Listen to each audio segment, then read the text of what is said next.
Добрый вечер, дорогие друзья. Good evening, everybody. В эфире программа «Воскресный вечер» с Татьяной Тулиной. Tonight we have a program Sunday Night with Tatyana. And today we have a special, very special guest. It is a general director and the conductor of Opera Carolina, Maestro Mina, one of the best artists in the world, an amazing musician, and absolutely astonishing individual. And I always felt I am honored to know such an amazing person, such a wonderful artist and manager. Maestro, welcome. You were very sweet, Tanya. Thank you so much for that introduction. Well, I am happy. We've known each other for 10 years now, exactly 10 years. And it's been an amazing journey for me. And I've learned so much from you, from being a part of Opera Carolina. But today it's not about that. Today it's about you as a musician, as an artist, as a manager who brought Opera Carolina in Charlotte for a completely different level, at a completely different level than it used to be. Today I've got, by the way, good statements about that from members of Opera Guild. And please tell us a little bit about yourself and, of course, about the current work, one of the grandioso opera, Aida. Yes, so talk about me. That is always difficult, Tatyana. I've been a musician my whole life. There was a short time when I was a teenager, I thought I wanted to be a painter. And I obviously didn't choose painting. Maybe I'll go back to it at some point.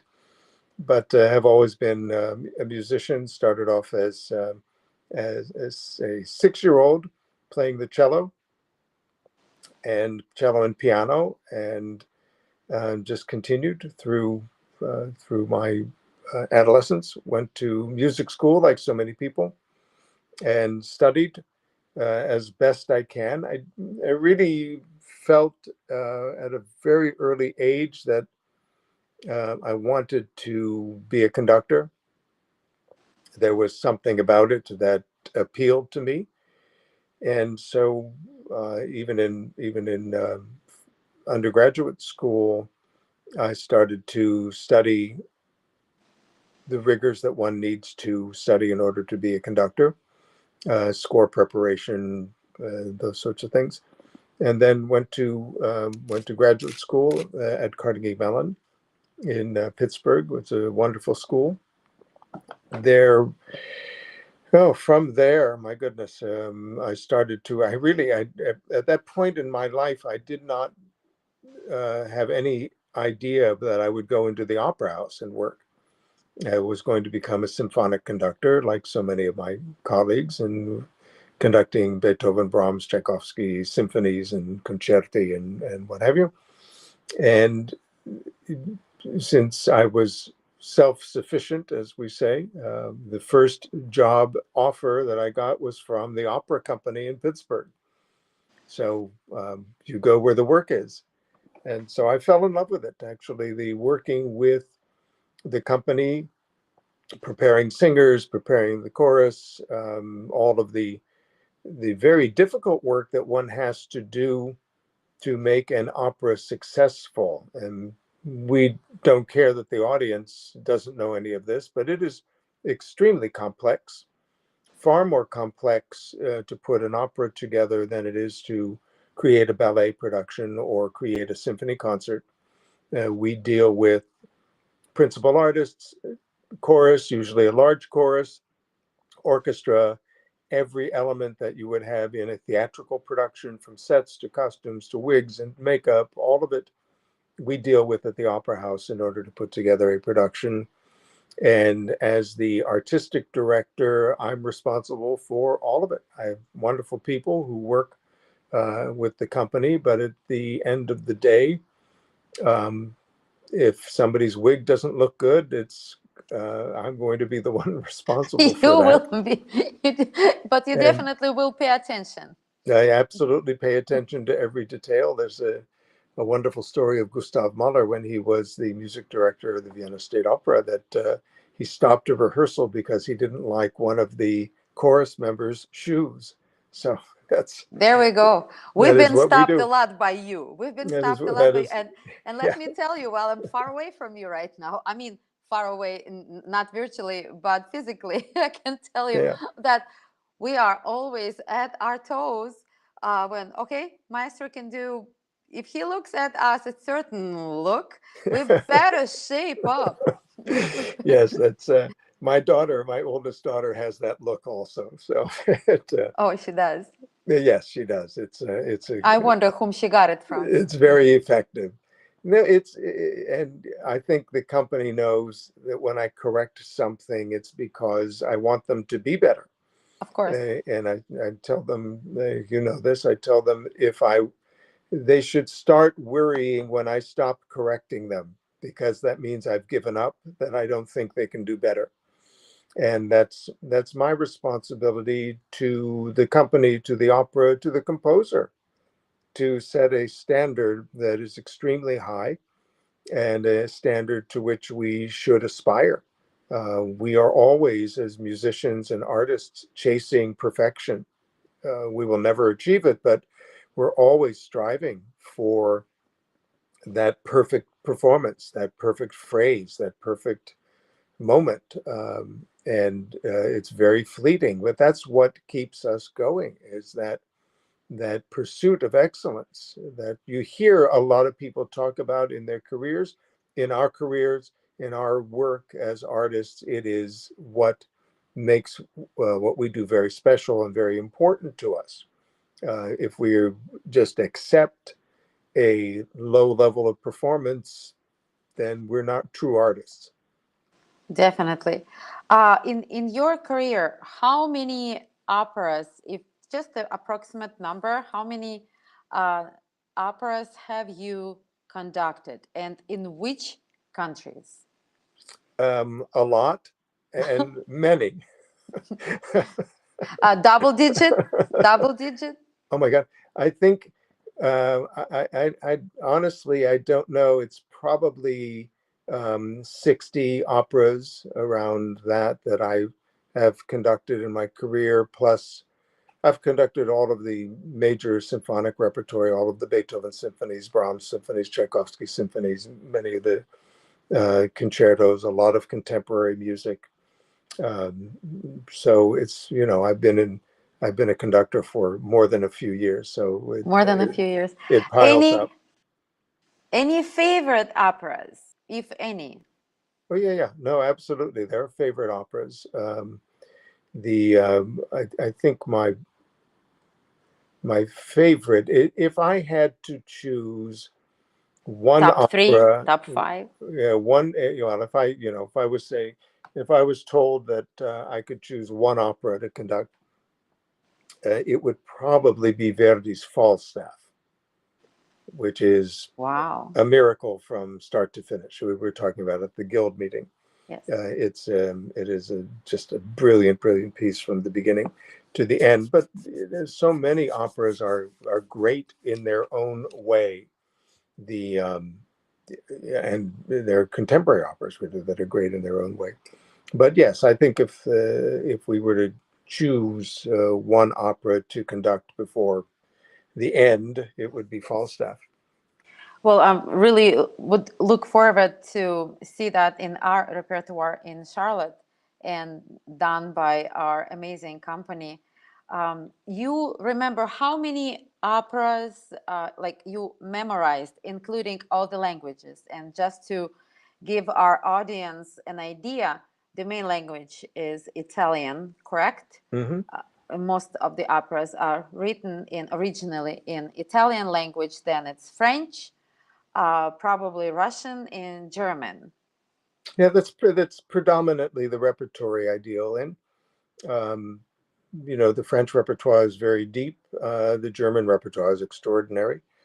But in Charlotte, we have some limitations because of the tastes of the public. I remember very early as the administrator for the company, we did a survey, we sent it out to all of the season ticket holders and asked them about repertoire. And I was surprised, quite honestly, to see that most of the German repertoire was at the bottom of the list. And because in other cities, you get requests to perform Wagner and Strauss. I mean, my God, we never performed Strauss. We did a production Strauss of would be good. Strauss would be yes, good. It's such an we amazing. performed Der Rosenkavalier in 2003. It was a magnificent production, and it just, the tastes of the public in every city are different. And the tastes of our public are not just conservative, but they lean toward the Italian repertoire. And that doesn't mean we shouldn't stretch their tastes. We did wonderful productions of performances of Onegin. When we premiered Alecco, it was the stage Historical premiere. premiere in the Yeah, United States. No one else yeah, has done it, even Metropolitan Opera. That was amazing. and we performed the Fliegende Holländer of Wagner, but it's difficult to push an audience. You have to give them what they want to see, the Bohèmes, the Traviatas, the Madama Butterflies, and then maybe every so often you can slip in something unusual for them. So in terms of still, I wanna talk about your memorization. So you remember when Aida was my first opera 9 years ago with Opera Carolina, and yes, the journey has been amazing, but I was like in this belief that you were guiding everyone, remembering everyone. Was I looking into the partitura, and it was just Radames, you sing for Radames, Amneris, you sing for Amneris, second tenors, okay, no problem, second sopranos or first sopranos, also no problem. How is it possible? How does it go? And then you do the same for cellos. You do, for cellos, for the piano, and for strings. How is it possible? How can you? And you sing so beautifully. You have such an amazing voice. You have tenor, right? And No, I think I'm a how? baritone. Well, I think that you have a really then maybe big range, but I was like, who is this? And how did that happen? So you remember Italian, French, even Russian. You could sing for Onegin and for and for Olga, Yeah. for all of them. Yes, in Russian, and for Romeo and Juliet. How? Tatyana, that's my responsibility as the music director, is to completely consume the piece, is the best way to describe it. Some of it is just I have I have a very good memory, and I can memorize really a lot of things. I remember documents and numbers and financial statements, as well as music. And the other part is discipline. Discipline. Really disciplined, so I can, when I'm learning a score, I will an opera particularly, I will memorize the libretto first, and then I will memorize each of the individual parts. And it depends how long it takes, depends on how difficult the piece is, or how much time I have to spend on it. Usually, if I'm working on a piece for the first time, I will try to give myself 2 or 3 months to work on it and learn it. But it's just so much of it is discipline, and I've been blessed with a very good memory. That's all I can explain to you. I do, many people have a photographic memory, like Maestro Mazel had a photographic memory, and I have what I would call a partial photographic memory. I can see the page, but I often have to go back and remind myself what they look like, what the page looks like. So as I'm conducting, I'm actually seeing the page in my head. So you don't have to really look at the score. No, I don't have to look at it. The partitura. Yeah. And how important it is for a conductor to follow all the, how is it possible to follow, especially in such a complex piece as Aida that we will talk in a few minutes, like piano, piano, forte, forte, and it's so grandioso, the drums, the strings, all the, how many instruments are in this particular, for this particular performance, are in a symphonic orchestra? Yeah, so there'll be 58 in the orchestra. 58. It's not as big as the orchestras for Puccini, for example. Puccini, there are larger orchestras. The orchestration is more complex. Wagner can also be much larger orchestra. But most, well, let's see, I'm not going to say most. I will say all of Verdi's operas, with the exception of Otello and La Forza del Destino, use essentially the same orchestra. Those use a few extra instruments, bass trombone and English horn, but by and large, the orchestra for Verdi is a classic orchestra. It's the same orchestra we would use for a Tchaikovsky symphony, for example, or a Beethoven symphony or a Brahms symphony. So it's 58. When we play Puccini, it will be 62, sometimes 63 musicians, just depending on the piece. So it's a large orchestra. It's Sure is. Yeah. Sure is. How important it is to have a chorus for this particular opera. Not every opera rely on a chorus, but Aida is one of those. Yeah, and definitely the chorus is very important to this opera. Now, because of COVID, we're not using the full chorus. Usually when we perform Aida, we have 70 singers in the chorus. And because I was concerned with having so many people on stage, we cut the number of choristers to 50. And still, I'm so proud of them because the sound is wonderful. They're performing extremely well. So I don't quite honestly think the public will know the difference. They're doing so well. Oh, that's awesome. That's awesome to hear. Let's talk a little bit about the history of Aida, composer himself, Verdi. I've heard so much interesting things today, just an hour ago, and I'm so happy that this information can be shared with our large audience. We have about 150, 200 people watching us right now. Nice. Very good. Yes. So well, let us know what this, because everyone probably knows, okay, this is Egypt and Ethiopia, but the prehistory and those allegories that Verdi incorporated into the fabric of the opera, I was just so surprised, beautifully surprised. So, Maestro. Yeah, it's a wonderful piece. Just from the history at this time, now we're talking about the the later part of the 19th century, the 1870s. And by this time, Verdi was the most famous opera composer in the world.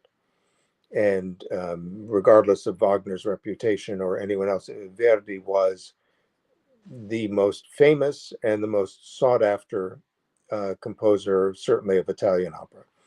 And so when the leader, the Khedive of Egypt, was paying to build a new opera house in Cairo, and what better way to open the new opera house than to commission the world's greatest composer of opera in Cairo in Cairo to write an opera. There is a misunderstanding that Aida was written for the premiere, the opening of the Suez Canal. And that's not true. Verdi was asked to write a special piece, a hymn, for the opening of the canal, and he refused to do that. He just didn't think that was something he wanted to do. But the opening of the new opera house was quite an honor, and they paid him very well to write. So he wanted to find a subject that was based on, of course, it's not history, but based on a theme and set in Egypt. So Aida is set in ancient times, before modern times. Certainly, it's not it's not a historical story, but it concerns the Egyptian Empire and their conflicts with their neighbor, the state of Ethiopia, which, if you imagine in your mind where Cairo and Alexandria and the Nile are, Ethiopia is directly south. They are very different cultures. The Nile Valley is dry, arid. It's not quite a desert, but it's dry and arid. It's certainly not a jungle. Yeah, Uh, everyone's waiting for the Nile it's a uh, flood, so they flood so can they can survive. exactly. Hmm. Ethiopia is lush and green and very, very different. So we don't know why, but there had been a battle of some sorts between the Egyptians and the Ethiopians before the curtain ever rises. And during that battle or that invasion, the daughter of the king of Ethiopia has been captured. And she's been captured by the Egyptians. They do not realize who she is. They just figure she's another Ethiopian. They take her to Egypt and make her a slave, which was common in ancient times. Captured people, conquered people were regularly turned into slaves and either sold or put into servitude for wealthy and powerful families. And that's what happens to Aida. Now, she's been in Egypt long enough that she becomes the servant to the daughter of Pharaoh, Amneris. And the two become, I wouldn't say friends, but they certainly have a relationship that Amneris considers Aida maybe first among equal. She's a special handmaiden. Again, she doesn't realize that Aida is the daughter of the king of Ethiopia and a princess herself. Now, the king of Ethiopia has lost his daughter, obviously, and decides to invade Egypt with the intention of rescuing his daughter. Hmm. And that's when the curtain rises on Aida. We are told that the Ethiopian soldiers are marching north and attacking the southern border of Egypt. And so the king, Pharaoh, appoints a young man to become the general of his armies. That young man happens to be Radames, who is noble and bold and, everything you'd want in a great general. Now, the conflict comes into the fact that Aida, who again has been in Egypt long enough to know who Radames is, Aida is in love with Radames, and he's in love with her. The conflict happens that the daughter of Pharaoh, Amneris, is also in love with Radames. So Of course. we have this love triangle. And then the story then continues from there. The conflict between the two ladies, all vying for the attention of Radames, Amneris being very powerful, using that power over Aida. And it's an amazing story that then gets more complicated because of the political situation. When you have two countries who are at war and you have the personal struggle of individuals, both Aida and Radames particularly, have to choose between their love of their country and the love of each other. And in both cases, love of country and honor win. So today, while we're watching the news reports from the Ukraine, it seems even more poignant that we're performing a work that has two countries who are neighbors, who are in conflict. It reminds us that how precarious the piece And can be. how lives can be affected Yes, by exactly. the war conflict, like you were saying, between neighbors, and those lives can be broken and love can be broken because Indeed. something has to be sacrificed. One way or Indeed. another has to be sacrificed. If not war, maybe Radames would have been marrying Aida in a peaceful time, and Hmm. they would have like trade relationship or something. But Something. here, what's happening? What's happening? Why do we have a tragical resolution, tragical end?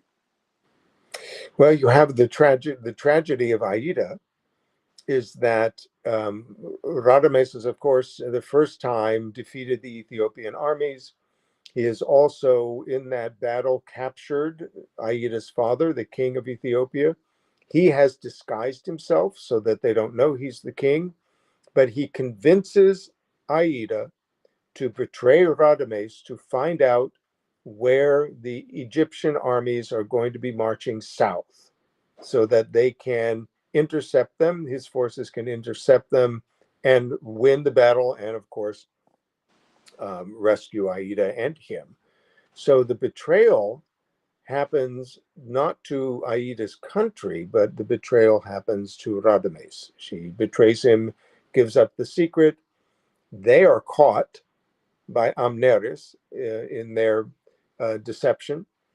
Aida escapes, but Radames is then captured and judged and sentenced to be buried alive. Buried alive. Pretty harsh. Pretty harsh. That's we can say some kind of barbarian death, Well, and that would be some like truth to it, right? Barbarian. yeah, I suppose so. It is barbaric to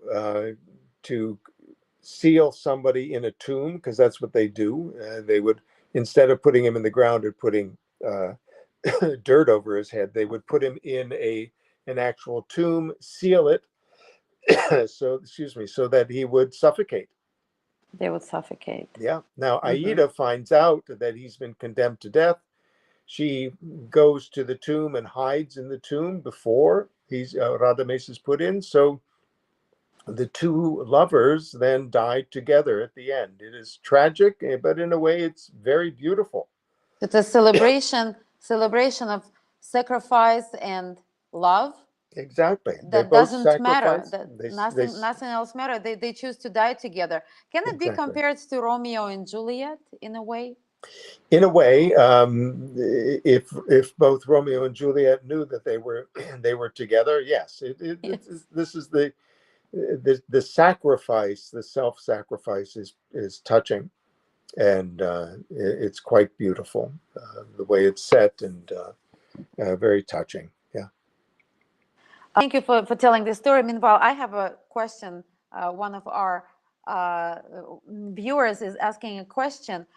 Your profession, maestro, gives a long, mentally full life and diverse life, and of course, physical.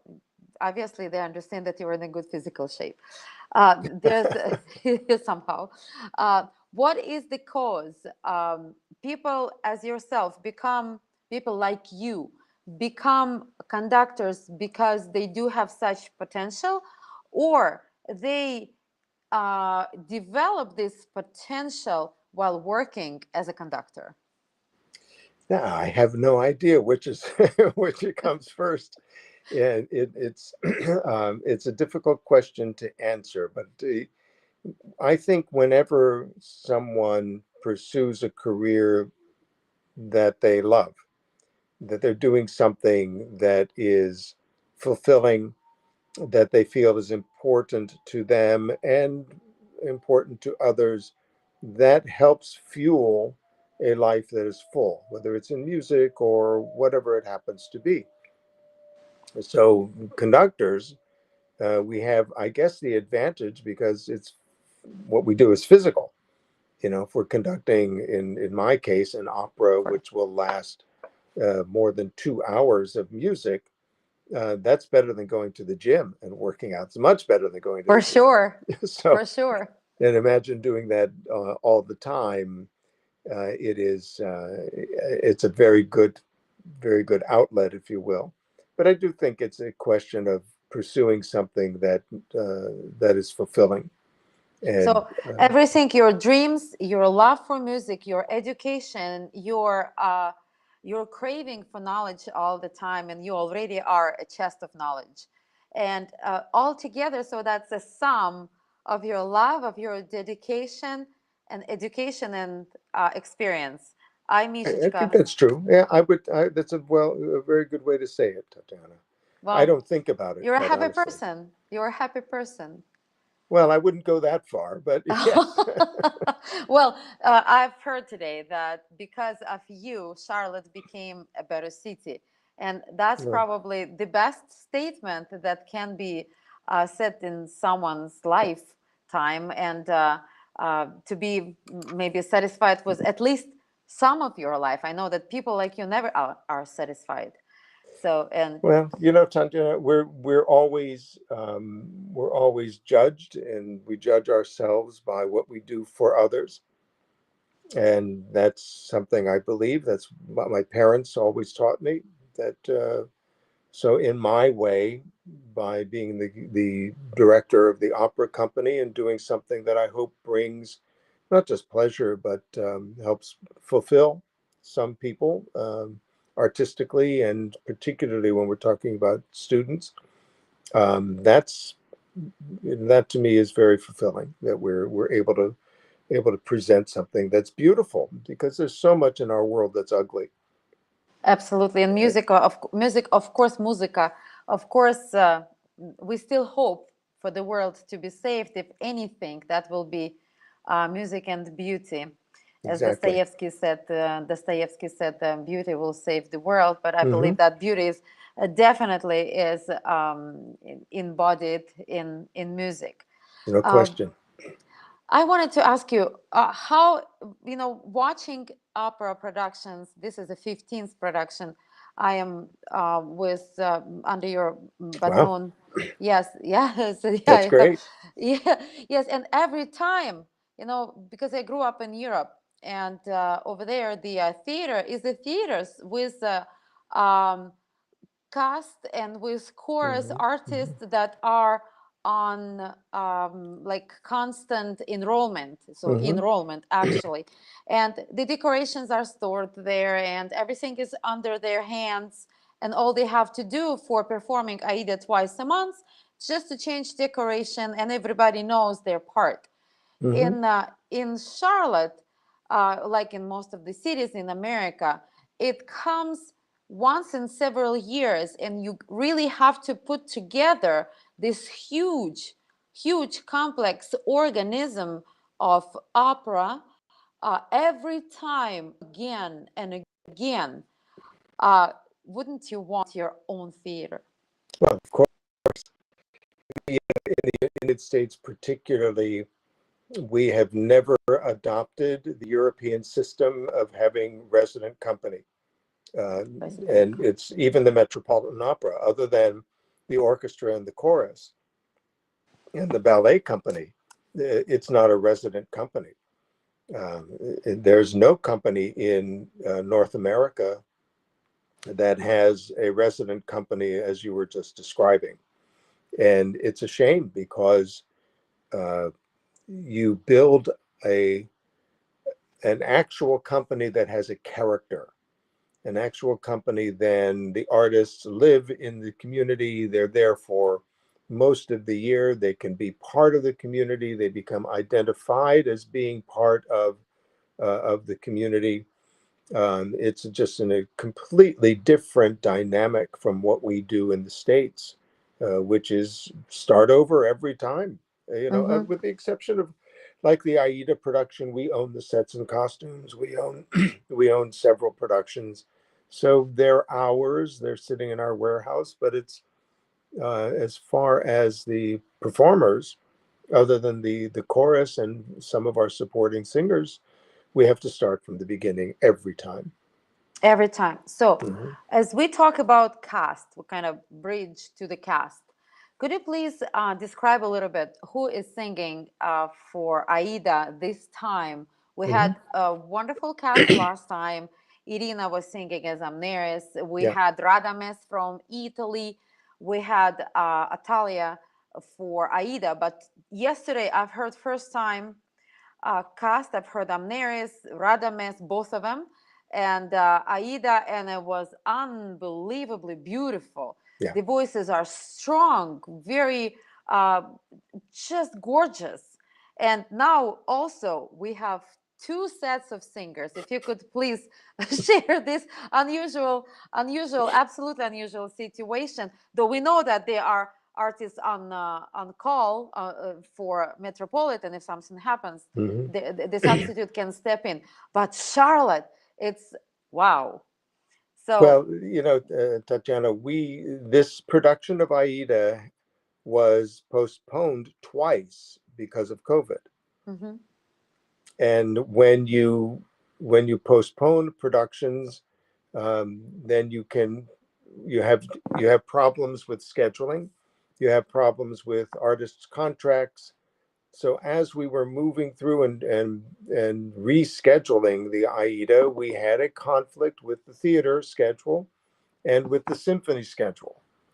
So we lost our Sunday matinee, and but we have subscribers who go Sunday matinee. So what we ended up doing is having a Saturday matinee on April 9th, and then also the performance in the evening, April 9th.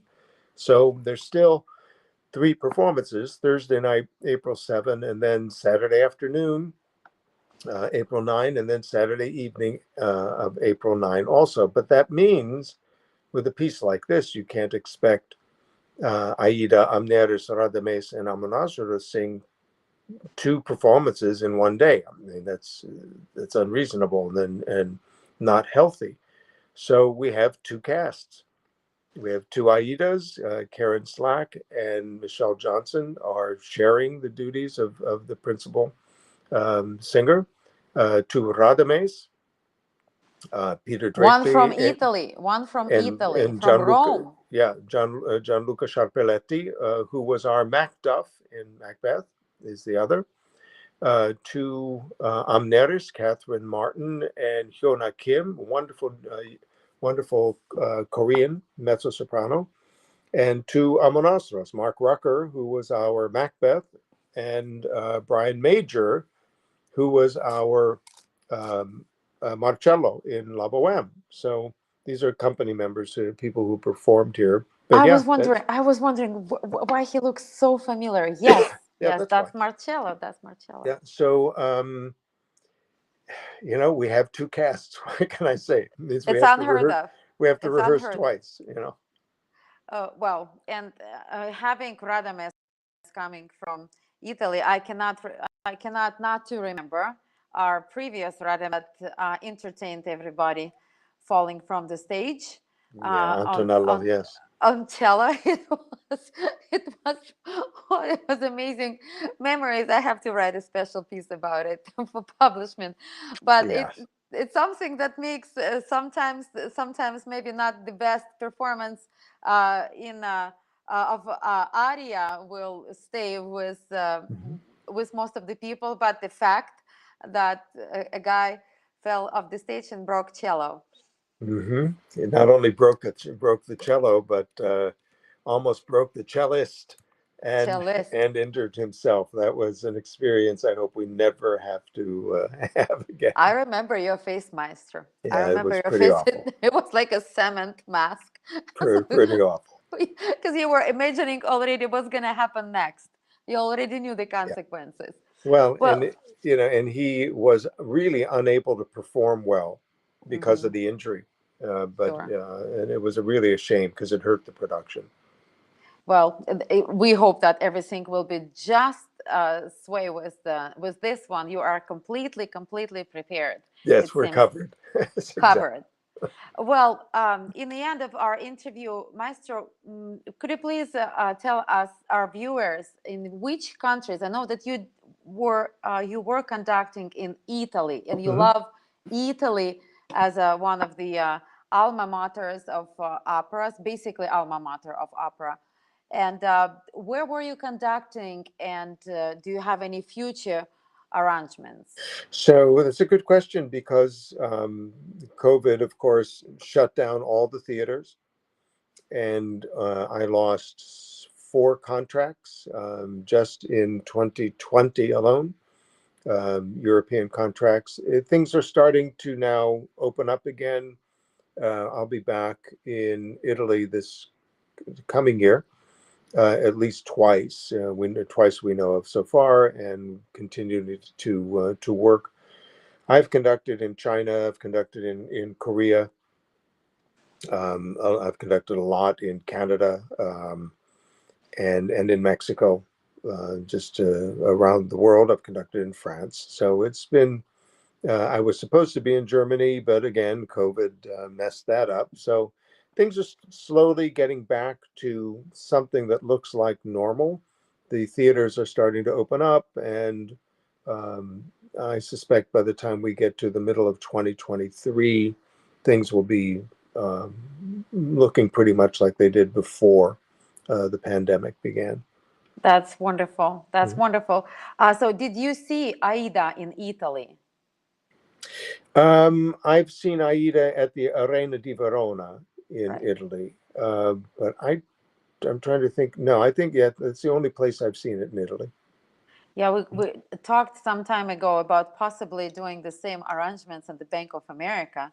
Hmm. So Aida Amneris can walk on sand in our enormous stadium, Panther Stadium. That would be something, wouldn't it? That would be something. I was at the soccer game last night, and that stadium is enormous. So I just watched their Mick Jagger with the Rolling yeah. Stones, and I couldn't help myself but thinking, with all this equipment, with all the lights and stuff, how amazing it would have been to have such a amazing production as Aida to Hmm. be shining on that stadium. Maybe someday Be exciting. would be exciting. Well, Maestros, thank you so very much. One last question. Hmm. Verdi, the last name Verdi. I've learned today that it's the abbreviation. What does it stand for? No? Oh no, no, no. What I was saying, Tanya, the during the war, the fight for Italian unification, the name of the king of Italy was Vittorio Emanuele. And so in Italian, when you say Victor Emmanuel, King of Italy, it becomes Vittorio Emanuele Re d'Italia. The initials are VERDI, which is, of course, spells Verdi. Verdi. And so the two became a symbol. Both the king and Verdi became a symbol for Italian reunification. So that's why it became an anagram. Like That's an amazing yeah, fact. An amazing fact to know. it's a great story. Just like I kind of even, I thought I know history pretty well, but today I've learned that Italy as the whole, as the country that boot, actually exists for only 150 years, with That's all. Rome being a capital. So thank you so much for enlightening so many people in such an interesting facts. It was hard for me to imagine that for 1500 years Italy was Hmm. broken, Hmm. Yeah, Anglo-Austrian protectorate, and not being the Italy we know and love. yeah, So, well, music did unite Italy. Could we say that? yeah. Well, music, of course, Italy is the home of so much of what we consider to be classical music. Wonderful, wonderful composers, not just opera, but composers like Vivaldi and Scarlatti, and magnificent composers for the church like Palestrina. So the history of art in Italy is just extraordinary. Well, we just cannot wait for this piece to be on stage, but we still have 2 weeks to go, and we will do our best to meet your expectations as well, I and appreciate it. not to earn not to earn that look and that expression. Go home and make sure that all family knows the music. Exactly. Okay. Thank you, Maestro, very much. Again, it was Maestro Mina, our general conductor and general director and the conductor of Opera Carolina, local opera company for Charlotte, North Carolina. Two Cats Video Production, Sunday night with Tatyana. Thank you very much, everyone. Thank you, Maestro.